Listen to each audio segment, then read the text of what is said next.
Hemmi svona fyrst og fremst náttúrulega bara ánægður með sigurinn en spilamennskan hún var ágætt.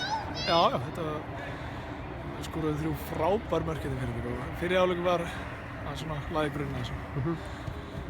Og það er bara gott að vinna fótboltaleiki og auka sjálfstraustið í liðinu og það fyrir að styttast í þetta, þannig að það er gott að spila vel.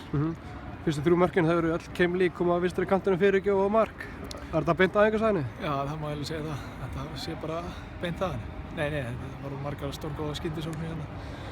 Og já, og menn voru að klára vel, falleg mörk. Það var alltaf gaman þegar þeir spilaði skemmtilega bolti og vinnur. Það var fút í þessu. Endir riðlakeppnina efstir, taplausir og búin að skora nóg af mörkum.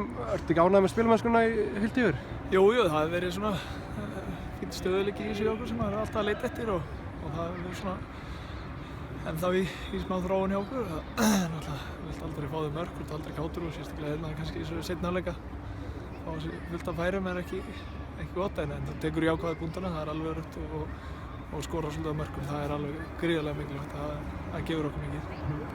Styttist í mót, rúmlega 3 vikur í mót. Hvar stendur liðið svona nákvæmlega núna? Já, við erum bara, eins og henni liðið bara klárir í slaginn. Það er engin spurning, við erum konum með okkar hóp og búin að vera með hann nánast síðan í byrjun febrúar.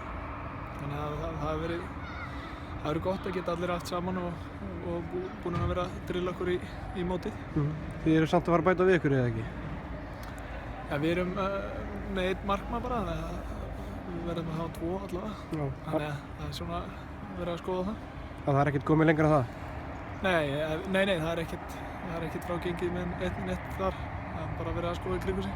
En þið ætlaði vissulega að fá það annar markmann til að vera með?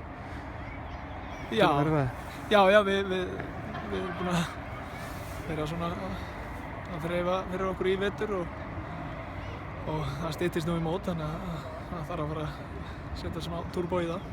Gaman að sjá að Garði Jói komin aftur á vellinu? Já, hann er búin að æfa vel í vetur og núna hann er alltaf frábær fótboltamaður og sýndi það einn dag og kann þetta allt. Hann haldi honum í toppstandi og þá er þetta frábær bónus fyrir okkur að hafa svona leikmann. Var ekkert erfitt að gíra menn í leikinn eftir fréttirnar í gær í Kastljósinu? Nei, það er ekki svo sem slapp alveg sko, við vorum nú ekki alveg, en við komumst náttúrulega ekki niður í bæ, það var einu mínusvik kannski.